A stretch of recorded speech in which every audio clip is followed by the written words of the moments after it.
afternoon. May we request everyone to please put their mobile phones on silent mode. Welcome to the ADSS, or the Circa Agriculture and Development Seminar Series. The Circa ADSS is meant to encourage the presentation and discussion of development and research issues, as well as their implications for agricultural and rural development and natural resource management. Thus, we would like to encourage everyone to engage in the open forum after our speaker's presentation. To begin with, in 2010, the Philippine government signed into law Republic Act 10121, or the Philippine Disaster Risk Reduction and Management Act of 2010, which provides guidance for mainstreaming of climate change mitigation and adaptation into policies, programs, and activities at the national and local levels, and integrating disaster risk reduction and climate change adaptation in development, peace, and conflict resolution processes. Our speaker this afternoon carries with her a wealth of experience in instruction, research, extension, and training towards raising awareness on the importance of integrating climate change vulnerabilities or adaptation into development and sectoral planning. She holds a PhD in extension education from the University of the Philippines, Los Baños, and finished postdoctorate courses in disaster risk management and climate change studies from the World Bank Institute. At present, she holds the rank of Professor 6 at the Central Bicol State University of Agriculture and was instrumental in the institution of Master of Science in Disaster Risk Management. If I am not mistaken, CBSUA is the only university in the Philippines that offers a degree in disaster risk management. She also serves as the director of the university's institutional planning, resource generation, and linkaging. Currently, she is the president of the Asia Pacific Association of Educators on Agriculture and Environment Incorporated. APIEN is a non-stock, non-partisan, non-government international organization of educators, researchers, extension workers, development workers and specialists, and institutions involved in education in agriculture and environment. Ladies and gentlemen, here to present on good practices in mainstreaming disaster risk reduction and climate change adaptation in local agriculture governments, please welcome Dr. Cely Binoy.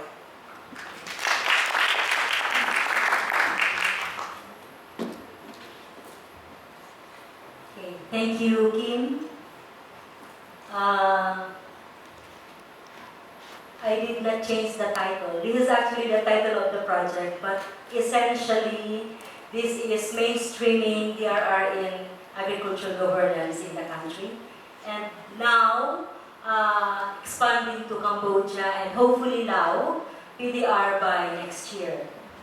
The experience that I will share in today's symposium is about our experience in mainstreaming DRR in agricultural governance in the Philippines. And in the first run of the project, in 2009, that was after Riming ravaged the Bicol region and other parts of the Philippines. And you know how long a project would be able to get grant, no? Outside of the Napoles grant. But we will really have to get financial grant. It would take us about 3 years of gestation period. So the program was developed in 2007 after FAO and other partners evaluated the damage that we experienced from Typhoon Riming. We were able to get a grant of several million pesos from FAO to run the project Climate Risk Management and Disaster Preparedness in the Philippines. And the pilot site was Bicol. after 2 years of successful implementation, we were able to get another round of project implementation fund from TIPECO. It's a European Union disaster preparedness program, but the site expanded to Caraga and Cambodia. So for the second round, we have this Bicol, Caraga, and Cambodia program implementation.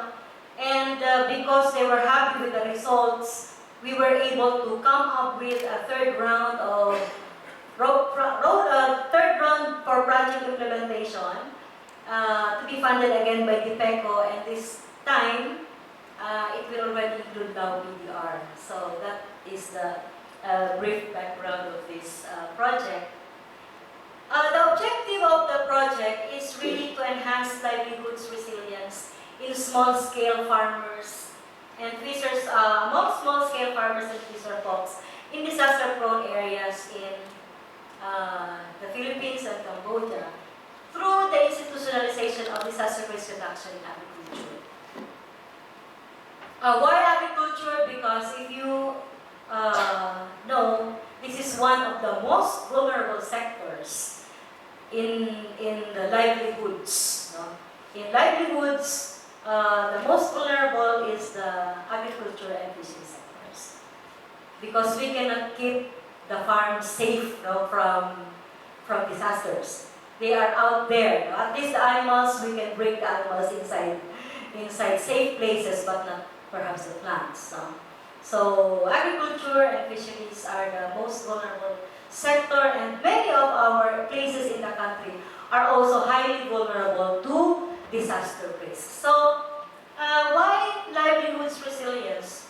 Because the livelihoods of farmers are, as I've said, most vulnerable, and if we can promote reduction of disaster risk among small farmers, then perhaps we can also assure resilience of their livelihoods. So the specific objectives of our project is to improve and institutionalize knowledge, planning tools and capacities for proactive DRR service delivery in agriculture, including enhanced outreach to farmers in hazard-prone areas. So we would like to make sure, through knowledge management, that we are able to improve and institutionalize DRR knowledge. And also the planning tools to make sure that our small fisher folks and farmers are freed from risks to disasters, particularly those from natural hazards. So the project areas covered by the second run include Albay, Sorsogon, and Catanduanes, covering 8 municipalities and 22 barangays, and in Caraga region, 4 municipalities and 6 barangays. So these are the areas in Bicol covered by the project. When selecting the municipalities, of course, there is a bias with respect to its nearness to the Agromet or synoptic station of Pag-asa. We also use the selection criteria which we developed in the first run. Specifically, we favored those with organized farmer groups. No? Also, those vulnerable, so we have prepared a criteria based on the assessment of the technical working group, and that criteria has already been institutionalized in choosing barangays and municipalities to be covered by the project. So there are several partners in the project implementation. Specifically, of course, the lead is the Department of Agriculture and the Bureau of Fisheries and Aquatic Resources. They are the overall project coordinating group. They also practically manage the implementation of the program. They also chose the good practice options to be implemented in the lowland farming systems. They facilitated the development of the regional plan of action, developing information bulletins for our farmers and fisher folks, and monitoring and evaluation. So that's the role of the DA BFAR. In the first run of implementation, there was a little confusion because they don't feel the ownership for the project. That you'll have to understand because they thought that this is a separate program from the DA. But we have to really make them understand that, we were just commissioned by your department to help you implement the project, but this is DA's project. So in the second run, at least they already understand this is their project and they have to really be empowered to institutionalize the whole project in the system of the Department of Agriculture. The Bicol University took charge of the good practice options for upland, lowland, and fisheries, and in developing the monitoring and evaluation guidelines. My university was in charge of developing the local disaster risk management plans and the post-disaster damage and risk assessment software, development, improvement, and dissemination. So these are the roles of our university. Being the only university offering MSDRM in the whole Philippines, we were tapped by FAO and the Department of Agriculture to lead in coming up with the DRR plans. From the barangay to the municipal level up to the provincial level, the regional level plans was prepared by DA, but we have Bicol University team leading the process. But ASA was in charge of coming up with climate information bulletins and also in training because much as we know that there are forecasts being made by PAG-ASA, the problem is really in making people understand what to do in case there is forthcoming hazard. It's the PAG-ASA that did the training and laymanizing their forecasts. We also come up with a nowcast type of strategy in case there are hazards, forthcoming hazards. The local government unit were assigned these roles. Assist in coordination, monitoring at the farm level, dissemination of information on the good practice options, and farm bulletins, data collection for the PDNA, because they have to really input into the software all the farmers in their respective localities, input time of planting, the crops, specifically the breed planted, the variety planted, inputs that were inputted, because the output of the PDNA is an estimate of how much damage the crops experience or the farmers experience if there are hazards. So no more guesstimates. It's actually more accurate estimate of damage. Development, training, and enhancing the DRR plans and development of local plans of actions. Also interpretation and use of the climate information bulletins and use of online PDNA tools. So these are the roles of the LGUs. And in the second run, I believe they already understood their role in the project and has institutionalized systems and procedures to make sure that they benefit from the project implementation. So these are the key result areas assigned to the Philippines. There are 7 key result areas, but the 3 others are with Cambodia. So for the Philippines, the result 1 is on capacities and tools for better planning and implementation of DRR in agriculture. developed, and institutionalized at the DA, RFU5, LGUs, and barangays. The blue ones are our responsibilities in the project. GPOs for upland, lowland, and fisheries, and developing, monitoring, and evaluation guidelines is the result deliverable by Bicol University. Result 3 is deliverable by PAGASA and PDNA methodology in our case. So this is the methodological framework that we followed. We followed the input, process, output model because this is a developmental project, and actually we are still even improving the modality for institutionalizing DRM in agriculture and fisheries. So for the input, we underwent the process of selecting the project site. So we have the criteria as input, the identified provinces, municipalities, and barangays. Of course, the letter of agreement. This is the term used by FAO in entering into contracts. They don't call it MOA, it's LOA for them.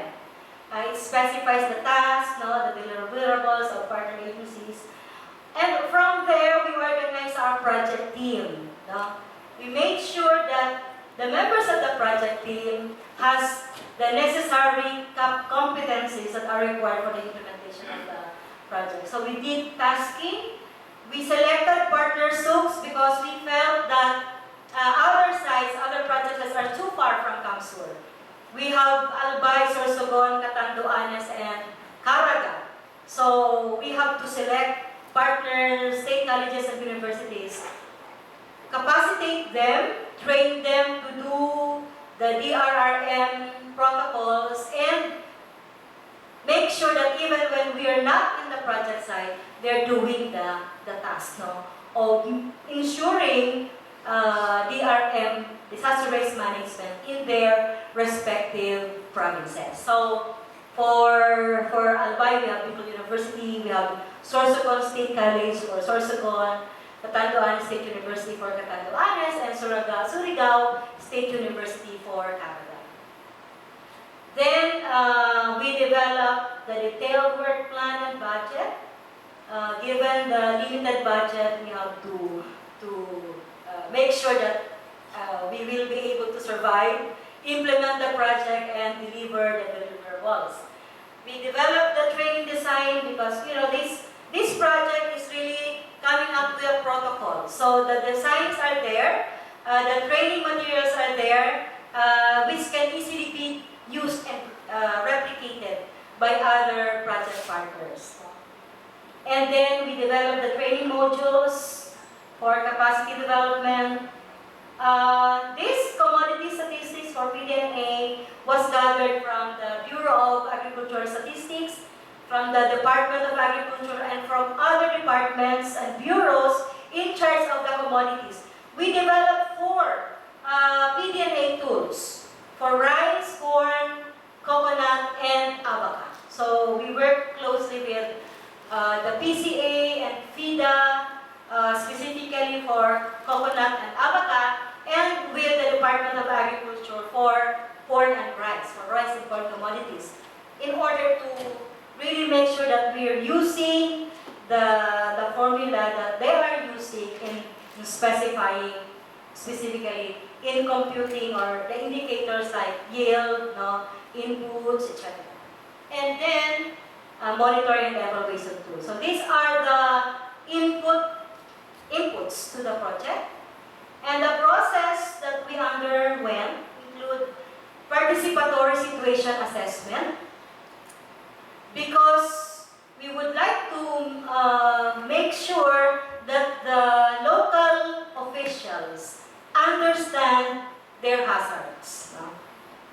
We would like to make sure that they understand their hazards and they know where these hazards are and what areas are affected by the hazards. So they are the ones who did the hazard mapping, the cropping calendar. They should also understand that. And then we also trained them in the use of the e-learning tool in planning for community-based DRM and climate change adaptation. This tool is developed by FAO and now being disseminated throughout the world. No? So we use this e-learning tool. This actually, we run this, I run this training on the use of e-learning tool, and this will take around 3 days it takes about 3 days to run the whole tool. No? We can also do it in 2 days, but there will be, it will require like night sessions, no? To be able to go through all the tools and all the slides and all the modules in the e-learning tool. If you like, we can run this also in Sherpa. And then, training of LGU technical staff on developing DRR plans and use of the PDMA tool for agriculture. This was run by our team, headed by Vladimir Foronda. We also engaged and assisted the municipal and barangay officials and stakeholders in participatory process of preparing their local DRR plans, no? Plans of action in agriculture, and of course fisheries. And in the process also provide them advice in terms of how they would implement the plan. Because we have to understand that in the accounting and budgeting rule of the government, we at least have to allocate 1 year ahead, no, for budgeting. Like for example, yesterday I was in CHED because we're already talking about the 2015 budget of all agencies in the Philippines. So, and we're talking about the online budgeting system. No? So that's how early we are making a condition to prepare the budget. So in terms of implementing the plan, because we just facilitated the preparation of the plan in 2013, and we also expect that they should already implement some of the priority action projects that they have chosen. We advise them on what to do with respect to implementation and realigning of some of their budget to be able to, or in favor of the priority action activities that they chose for the RRM in agriculture. And then we did the horizontal upscaling and monitoring and evaluation. We labeled some of the activities very differently. For example, after the action planning for the RRM in agri-fisheries, the next step was a validation workshop. Because in the first run of the planning workshop, after the training, because we cannot engage them in a planning workshop without really training them to be able to understand the concepts of DRR, hazards, etc. So we conducted 2 days training, and after that, we engaged them in a planning workshop. We have limited participants, of course. Like, there are only 10 participants from each municipality. So if there are only 10 in each municipality, including barangays, we can expect that there are only limited number of people who understands the plan. So the next step is to validate the plan in the local government unit in the barangays to make sure that what they have identified in terms of hazards, risk areas, no, and in terms of crops affected are real. No? So we have to validate it with the local officials in the barangay and in the municipality. So that's the validation workshop. After the validation workshop, once they finalize the plan, we engage the community on the third run in an appreciation workshop. So we call it appreciation workshop. So we invite as many as there are farmers and fisher folks in the community. Because there, we do not just create awareness, but we create appreciation in terms of the value of the plan to the farmers.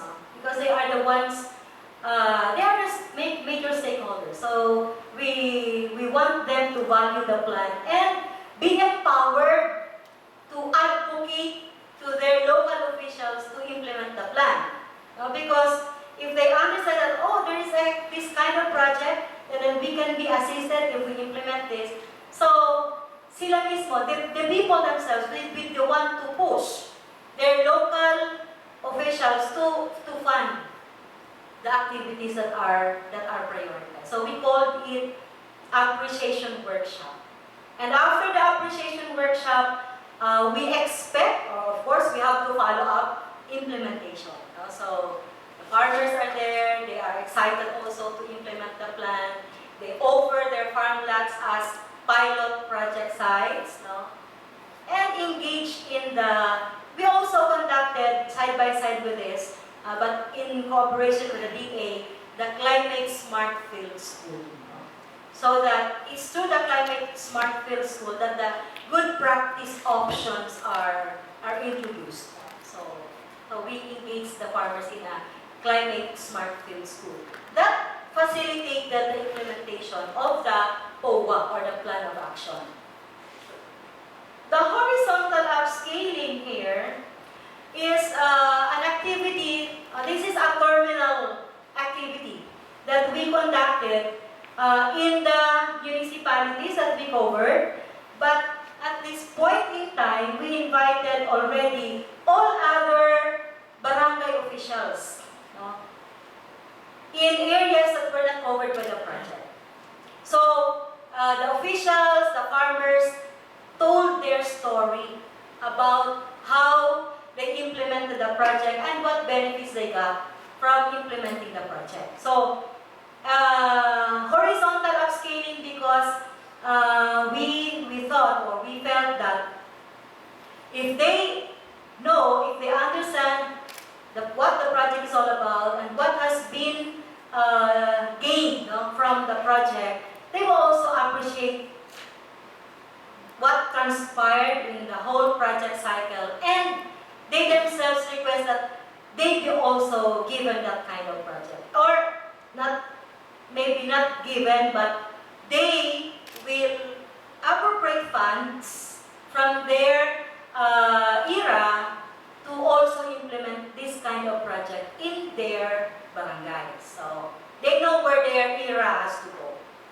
5%, remember, 5% of the era has to be appropriated to DRRM. So the output of the project are this. We documented and disseminated experience. We're not the one telling the people their experience. It's the local folks that are telling stories.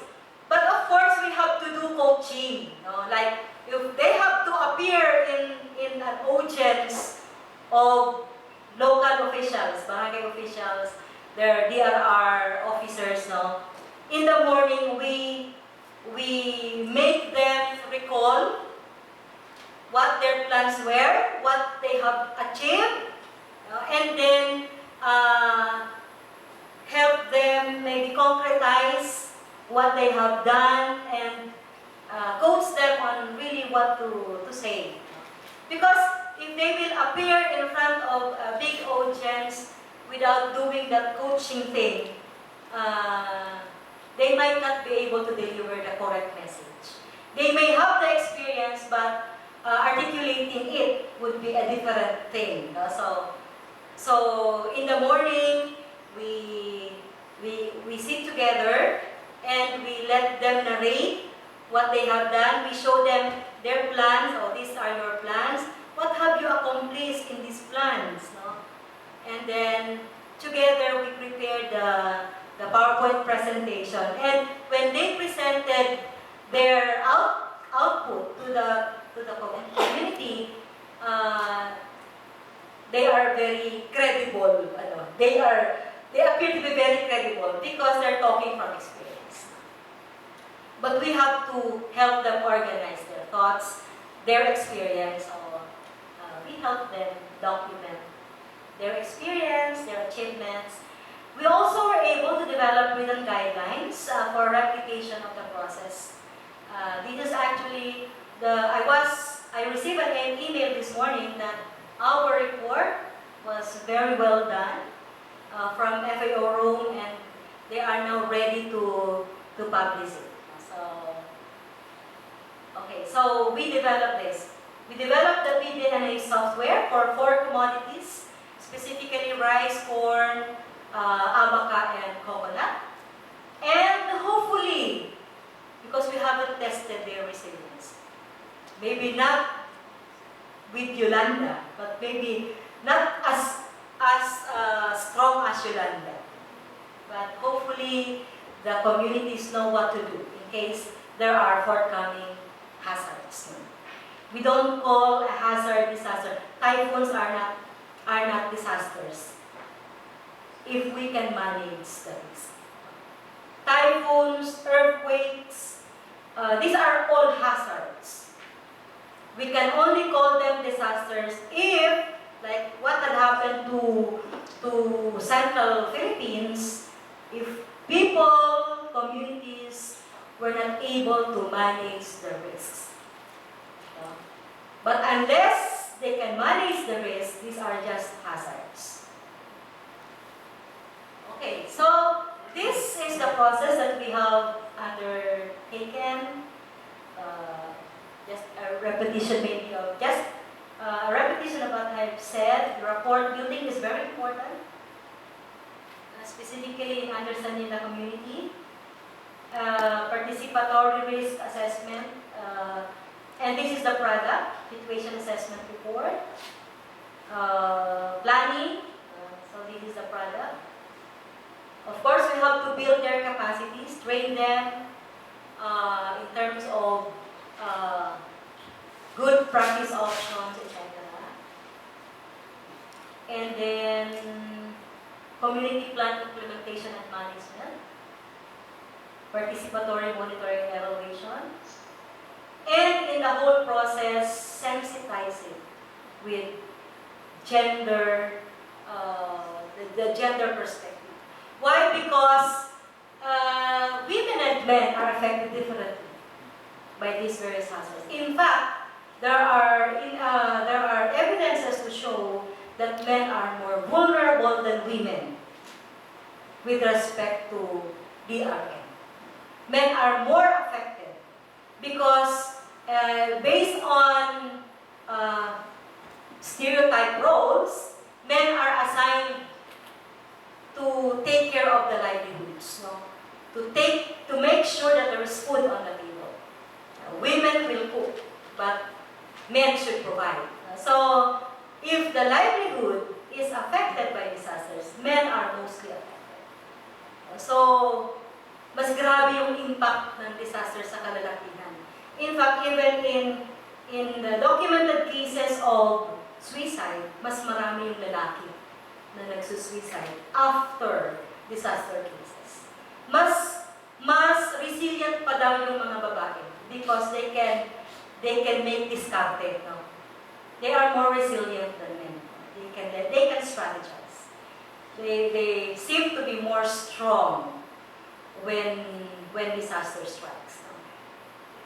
Kasi siyempre medyo magaan yung responsibility ng babae kaysa sa lalaki with respect to livelihoods. No? So, with that more stereotype tasks given to men and women, men are mostly highly affected when there is disaster.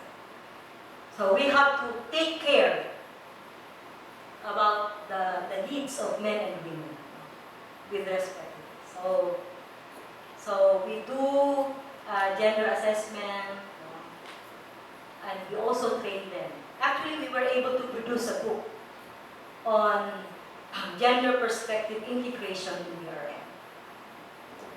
And of course, horizontal upscaling. That's the end of the line.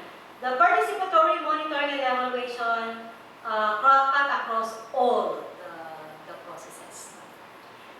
This doesn't appear like a step, no? Because like capacity building can go side by side with participatory risk assessment. They can do participatory risk assessment without training them. No? So this appear or happen side by side with each other. So these are the geographical coverage. these are now some of our accomplishments. We're able to develop 28 barangay and 12 municipal plan of actions to implement RA 10121, including mainstreaming agricultural concerns. Because RA 10121 doesn't really specifically mention that we have to include agricultural concerns.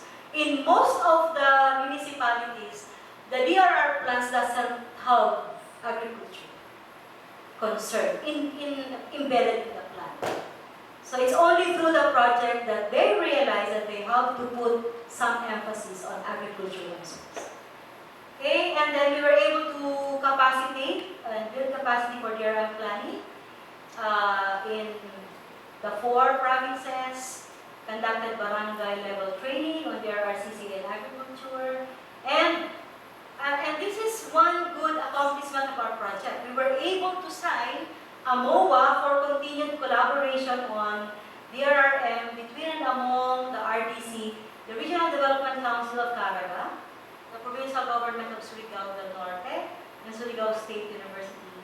And we were also able to come up with a MOA with some of the state universities in Bicol. We have to prioritize this because Caraga is very far from Bicol. Okay, here are some of the knowledge products that we develop, that the communities develop. So this is a sample of the hazard map of Global Sorsogon. So you can see there the affected areas. And this is their transect map. They can see here, this is in Mainit, Surigao, the hazard, the crops affected, the problems. Normally, without the DRRM, we just produce a cropping calendar. But with the DRRM, we have to match our cropping calendar with a hazard calendar, so that they will be able to plan when to plant or what to plant, choose technology that they can use in order to minimize risk, hazard risk. So you can see that flood is happening in Kasiguran from the months of November to January. And at this point in time, they also have their rice, their palay. So this can be potentially affected. So coconut is planted in this season. And this is the harvest time. But that is also affected by drought, typhoon. So at least with this, they know what to do. This is now the cropping and hazard calendar that are now matched, so that they will know what decisions to make with respect to planting time, early harvesting, what commodity to plant, what variety. For example, Kasiguran, Sorsogon, their rice is affected, for example, by flood, so they can use the flood-tolerant varieties. They call it the submarine rice varieties. Or if their rice is included with water because of sea level rise, then they can use the saline tolerant variety. Those are some of the technologies that we introduced. Also, a hazard and cropping calendar in Catanduanes. So you see that they have different hazards. They have golden cohol, rats that mostly pest, rice bugs, beetle, aphids, birds. Typhoon is just in October now, but you see golden cohol and rats appear the whole year. These are their hazards. So if they have palay there, they have to make sure that they have some preventive measures for golden cohol and rats. This is the asset pentagon. We also engage them in a workshop to understand their asset pentagon. So able to develop a scaling, no? Scaling of 1 to 5, and in a scale of 1 to 5, where is their asset base? How is their asset base affected by or depleted by the hazard events? So, if their answers like scale of 1 to 5 is far from the center, then or near the center, that indicates that they have very poor capacity, and they have poor asset capacity, and therefore they have to be assisted in that particular asset, like capital, social capital, or financial. This is a hazard risk assessment matrix by type of hazard. Just a deepening of the hazard and planting calendar or seasonal calendar. So here we have plant, and then here they identify the impact no, to their crops, and who are most affected, and what are their coping mechanisms. This is an analysis of their disaster preparedness activities. There is also a scaling here that is used to assess. No? In most of the areas covered, they only have a score of 1 or 2, which means that they are just starting to deliberate on this process. This is a very important tool for institutional analysis, because here they try to identify what are the institutions that are available that can help them in case of disasters. Specifically for agriculture, this is a Venn diagram of local government unit of Libon, specifically the municipal agriculture office. So they were able to identify partners that can be mobilized in case there are hazards. So barangay level, this is also very useful for barangay level institutional assessment, because if they do this, they will be able to identify what are the existing associations or groups that they can mobilize in case there are impending hazards, or if they are preparing to mitigate and prevent disasters. This knowledge product is analysis of the disaster preparedness and adaptation options, no? In Kabakwag. This is in Surigao del Norte. Here you can see that their level of implementation is just 2 and 3, which means that these strategic areas are not yet existing, but is already been deliberated in their planning sessions. Some are existing but not implemented. So you can see how far they are into the real DRRM. So this is the gender analysis tool that we use. You can see the roles that men and women play before, during, and after disasters. And you can see that women has lesser roles than men. So you can also imagine the impact of disasters to men because of the magnitude of their roles. And this is an example of a community plan by Mainit. This is in Surigao. These are their handwriting. So actually we engage them in, this is a 14-step process in DRRM. So these are the indicators based on the YOGO framework for action. There are 14 indicators of disaster preparedness. So they must have this multi-hazard risk and vulnerability assessment, legal and institutional arrangements for DRRCCA, TCA planning and monitoring, disaster management information system, and awareness raising on their CCA, land use planning, promotion of hazard-proof technologies, preparedness, multi-hazard early warning systems, immediate response and relief, assessing damage and loss and planning for recovery, infrastructure rehab, livelihoods recovery and rehabilitation, risk transfer and scaling up. And these are the 14 areas that they have to plan and to allocate budget given their era. So here are some lessons learned. Institutionalizing climate change adaptation and disaster risk reduction programs, projects and activities need local participation, especially among local officials and in the barangays and municipalities.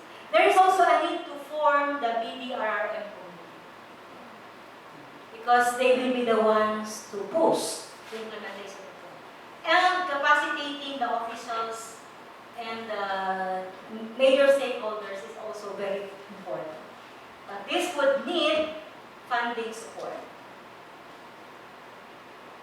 For the good practice options, here are some of the... Actually, we have a separate presentation for good practice options. There is also a tool for assessing good practice options, which we can share maybe later. And climate information products of PACASA. Just a brief, so these are the calendar of weather hazards in Region 5. So you can see when these climate hazards or weather hazards occur in a year. So we were able to develop an early warning system communication from PACASA Regional Office. They give the information to the Department of Agriculture, to the Provincial Agriculture Office, municipal, barangay officials. And where do the communication starts? We give cell phone to the barangay, the farmers in the barangay to monitor rain. So we have a rain gauge. They feed the information to PACASA. PACASA give the forecast. DA prepares the cropping pattern. So that's the communication flow. And these are the areas where the agreement stations are situated. We have in Buhi, in Albay, in Sorsogon. We also have in Catanduanes. So we were able to come up with a seasonal forecasting tools, localized. And that is how it appears. No? By barangay, by municipality. Okay. And this is the 10-day farm weather forecast. So this is very important, the agri-weather tips and advisories, which are being fed to the DA, the Municipal Agriculture Office, down to the farmers. So the PDNA methodology is developed also by our university. Okay, so these are the components of developing the post-disaster damage and risk assessment. We were able to develop the template for baseline information. And this is put into the web-based PDNA software. All LGUs covered by the project has this already in their software. In the software, in their respective computers, and technicians were trained to use this. And this is the process that we underwent to be able to develop the PDNA tool. So various consultations, because we cannot also do it on our own. So we were able to develop the data set, the planting updates, estimation of potential loss, post-disaster. So we can estimate pre-disaster loss. Within 48 hours, potential loss, and 72 hours post-disaster. No more guesstimates. No? With this, we can really have a quick estimate of the loss. And this is the web page, no? The home page. In the DA office, you can get this, and in the FAO website.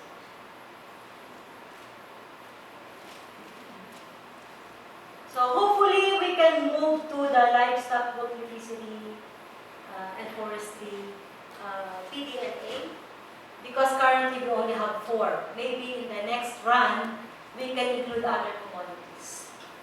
Mainstreaming of PDNA tool and software in the whole country.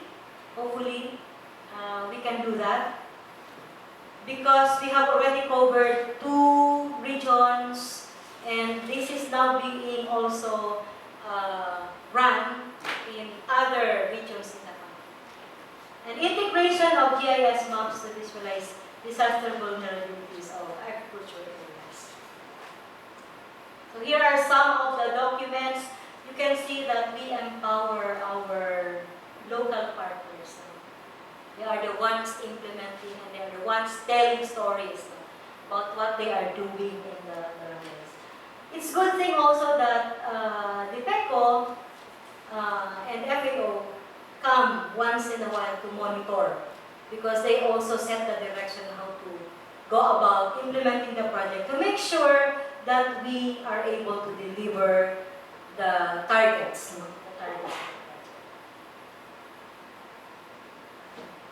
Here are some of the action plans. You can see this in the municipal office. These are all displayed in the barangays, so they really know what they're doing. Okay, here are some, that's Governor Sol Matugas of Surigao after the MOA signing. So, and this is the picture of our e-learning tool training. This is Estefan Bas, our reporting officer in FAO. So this is our story. Hopefully, other areas in the Philippines would also be capacitated to be able to promote disaster risk reduction and management, not only in local governance specifically, but agriculture put into the concerns of local governance. So thank you for listening. If you have some questions, we will intervene. Thank you very much, Dr. Binoya, for sharing with us the results of your research project. The floor is now open for your comments and questions. Kindly use the microphones. Maybe some suggestions to improve the framework.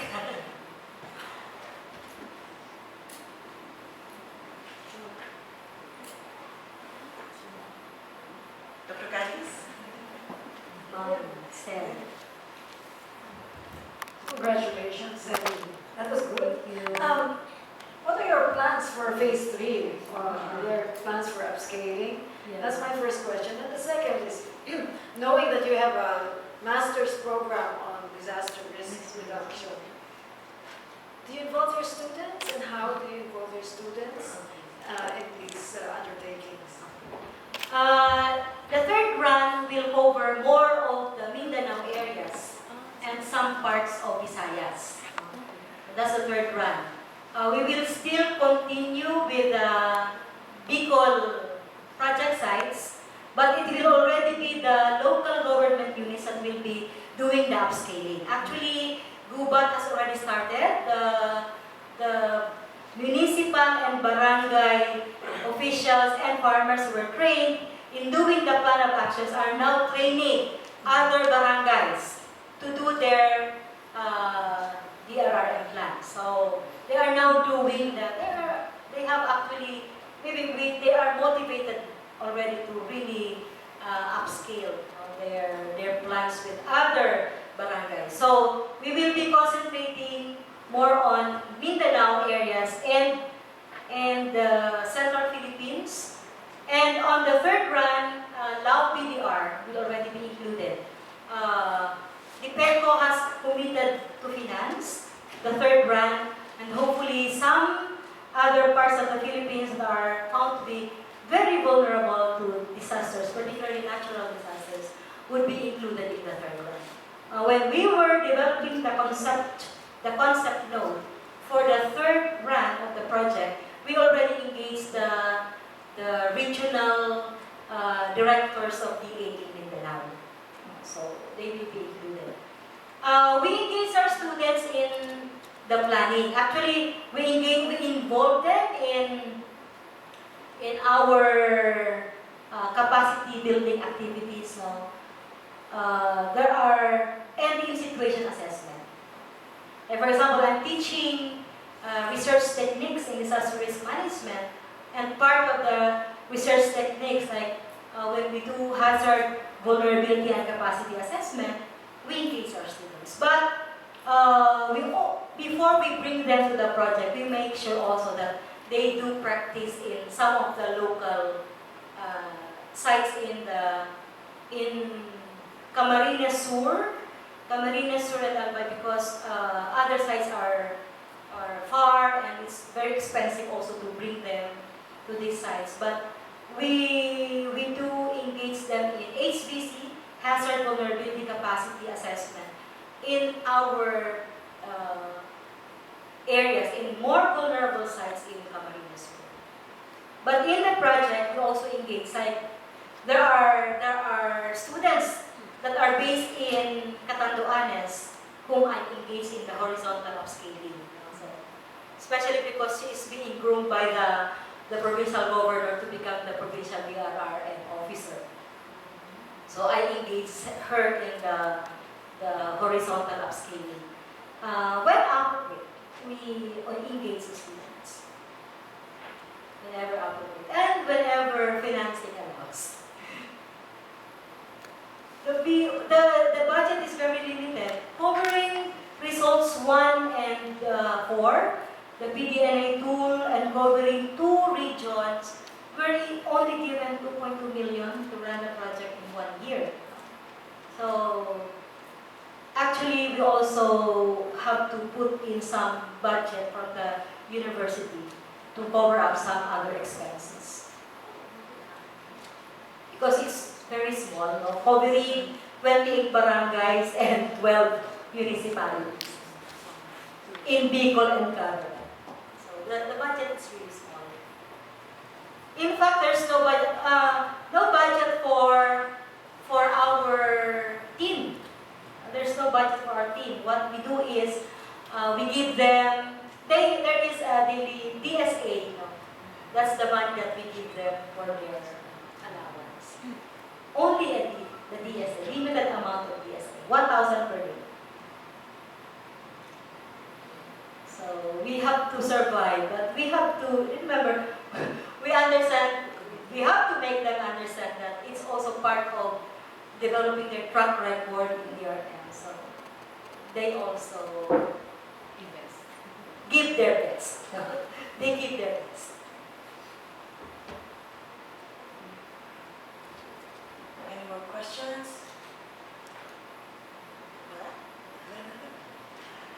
The good practice options, if you so desire to also have, maybe in our international conference, we can share the good practice options there, and you can see there are comparisons in terms of improvement in yield, improvement in income, but that's the Bicol University key result area. We want to advertise your conference. Okay, we have a forthcoming international conference, the Asia Pacific Association of Educators in Agriculture and Environment will be conducting the 6th international conference in Bicol. I will be hosting it because I'm the president in partnership with Shirka and some other partners in the Philippines and in other countries. That will be on August 18 to 22. Hope you could come to attend the conference. And also, we are going to offer our MS. It's a ladderized program, a Diploma in Disaster Risk Management, leading to MS in Disaster Risk Management.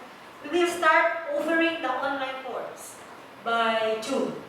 So we are now developing the modules for online course, and we are offering it to OCD and the NDRMC so that all students that will enroll in that program will be covered by scholarship. So packaged into the scholarship is the learning management tool, the laptop, but you have to coordinate with your LGU, your local government unit, for scholarship into the online course. So hopefully, because we got a commitment from OCD that 3,000 of their officials will be enrolled in that online course. online course. So hopefully we can do that by June. Hopefully the launching will be in Malacanang, so that President Pinoy would see that there are ongoing initiatives towards professionalizing DRRM practice. Remember, DRRM practice is the most corruptible job, because everything goes. No more like purchase order, no more bidding, no, because these are all emergency situations we're dealing with, and all the money is out for emergency purchases. So we have to professionalize the practice of disaster risk management by ensuring that the practitioners are trained. So that's what we're hoping for.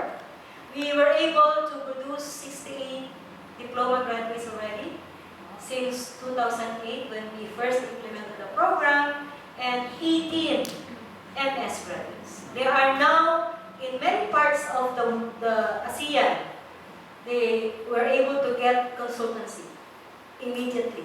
Not even before graduation, they're already being taken as consultants by IPADE, by many NGOs.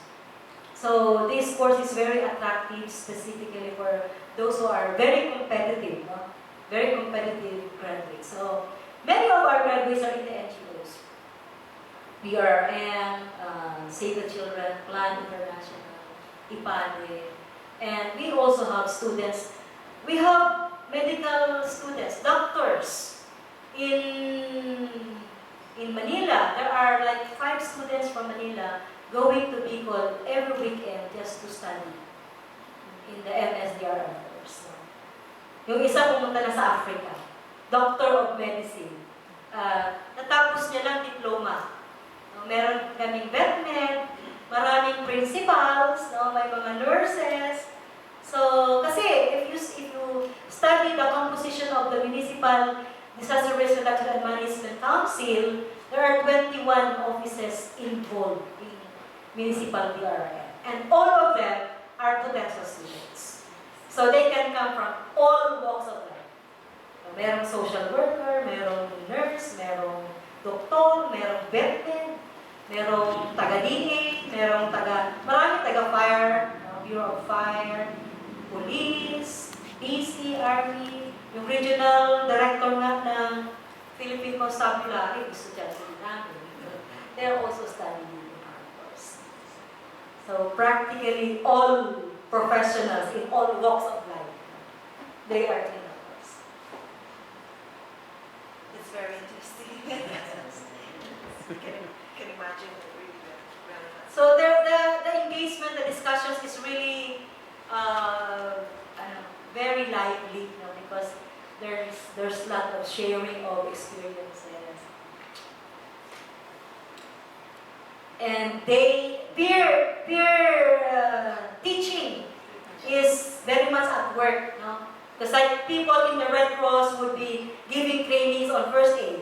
People in the would be giving training on rappelling and